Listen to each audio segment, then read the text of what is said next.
તો તત્વસાર ત્રિલોકમાન ગુરુ ગોવિંદ એક રૂપ, આદ્યંત મધ્ય એક છે હરિગુરુ સંત સ્વરૂપ. આજે 19 તારીખ સદગુરુ ગોવિંદરામ મહારાજ સાણોદા અને સદગુરુ ગોવિંદરામ મહારાજ સોલા બંને મહાપુરુષોની માસિક પુણ્યતિથિ અને અમારા નાથા દાદાની 45મી વાર્ષિક પુણ્યતિથિ નિમિત્તે જે ત્રિવેણી સંગમનો લાભ લઈ અને જે ભજન અને સત્સંગનો કાર્યક્રમ રાખી અમારા મનુભાઈના પરિવારને કોટી કોટી વંદન. આ તિથિ નિમિત્તે ભજન કરવો એ દરેકનું કામ નથી. જેના ભીતરની અંદર સદગુરુ મહારાજનું વચન પરિપૂર્ણ વિકાસ પામેલું છે, જેને સદગુરુ મહારાજને તન મન ધનથી સેવ્યા છે. જ્યારે જોઈએ ત્યારે એમના મુખ ઉપર સદગુરુનું નામ પહેલું હોય છે. બાકી તો જગતના જે જીવો છે એમના તો પહેલાં ટેકા વગર કોઈ જીવી શકતા નહોતા.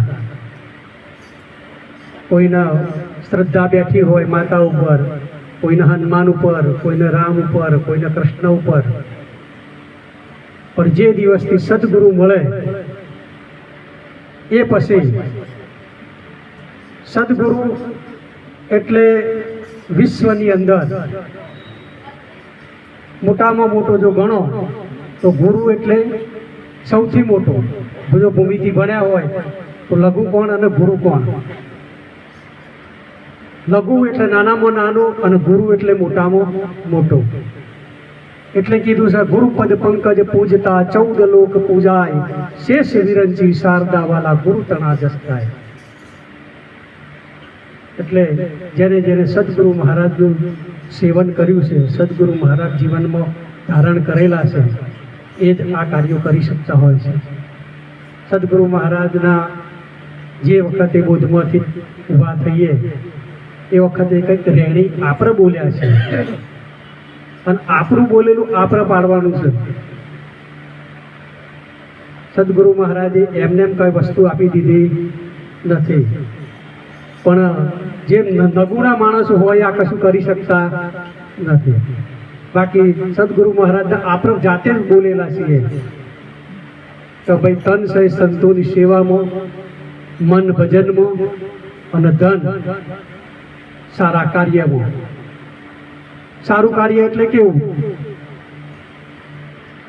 આપણા ઘરે સામાજિક કાર્ય હોય તો એમાં તો પેરોમણી આપતા હોય, બધું કરતા હોય, અને તો ના ગુરુ કર્યા હોય એ કરતા હોય છે. તો ગુરુના કાર્યની અંદર જે જે પૈસો વપરાય એ જ લેખે લાગે, બાકી હરિહરિ કરો. પેલા તો તમારે કોઈ સુખતો જ નથી.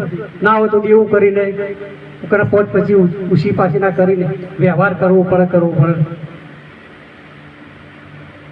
પણ જે ધન સદગુરુ મહારાજના કાર્યમાં જે વપરાય છે એ જ લેખે, એ જ વચન પ્રમાણે, ગુરુના વચન પ્રમાણે વપરાયું કહેવાય. બાકી તો જન્મ મળેલો છે એ પ્રમાણે તો દરેકને કરવું જ પડતું હોય, છૂટતું જ નથી. એટલે આપણને સંતોએ આ જો વાત સમજ્યા હોય તો આ રીતની જીવન જીવવાનું છે. તન હંમેશા સંતોની સેવામાં, મન ભજનમાં અને ધન સારા કાર્યમાં વાપરવું. બાકી તો કોઈ હંગાતી લઈ ગયું નથી, કોઈ લઈ જવાનું પણ નથી. એટલે જબ તું આયો જગત में लोग हंसे तू रोए, ऐसी करनी कर चलो तुम हंसो जग रोए. फुर्सत न मिले काम से, जब तक रहेगी जिंदगी फुर्सत न मिले काम से, कोई ऐसा वक्त निकाल दे प्रीत लगे श्री राम से. અને અહીંયા તો સદગુરુ મહારાજે વાત એવી બતાવી છે કે હરતા ફરતા ધંધો કરતા નામ કહીનું દેવું, નિરાત કહે નિષ્ઠાનું ફળશે અધર્મથી ઓસરવું, અધર્મથી ઓસરવું ધર્મ દસીને કરવું, નિરાત કહે નિષ્ઠાનું ફળશે આખિર તારે મરવું. મરવું એ તો સૌને ભાઈ, કોણ નાનો ને કોણ મોટો. ના માનો તો પૂછી જો વેદ પુરાણ કરાવે.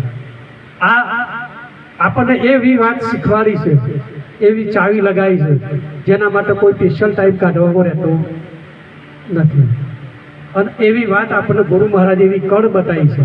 બાકી તો 21,600 શ્વાસા, 21 × 2 = 43,200 વખત તમે પરમાત્માનું નામ દો તો તમારો શ્વાસા એકાય ફેલ જાય નહીં. અને આઠે પોર જે સત્સંગ ભજન નામ સ્મરણ કરતો હોય, હવે આઠે પોર નામ સ્મરણ થયું છે? આઠે પોર નામ સ્મરણ થયું નથી. પણ અહીંયા જો ગુરુ ગમની ચાવી લાગી જાય તો આઠે પોર નહીં પણ એના કરતા વધુ સ્મરણ થાય એવું છે, નથી થાય એવું નહીં. મશીન હોય, રાજકોટનું મશીન, 24 કલાક આખો દારો નાખી રાત ફરે તો કેટલું પલાળ પાણી, કેટલું પલાળ, કેટલા વીઘામાં પાણી ફરે. અને મેઘરાજા આવે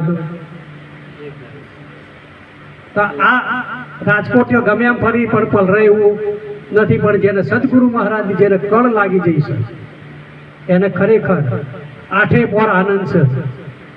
પણ એ ધરી ઉપર રહે, એ ધરી ઉપર રહેતો, પણ એ ધરી ઉપર રહેવાતું જે રહેશે એમને ખરેખર લાખો કોટી કોટી વંદન છે. આજે અમારા પુષ્કીથી પ્રકાશ સાહેબ આવેલા છે, એમનો પણ લાભ લેવાનો છે. કેતનરામ મહારાજ પણ પધાર્યા છે અને સૌથી વધુ અમારા જગદીશ ભગતનો લાભ લેવાનો છે. દરેકને જગદીશ ભગત ઉપર બહુ ભાવ છે, એટલે આટલું બોલી મારી વાણી વિરામ આપું. બોલો સદગુરુ મહારાજનો.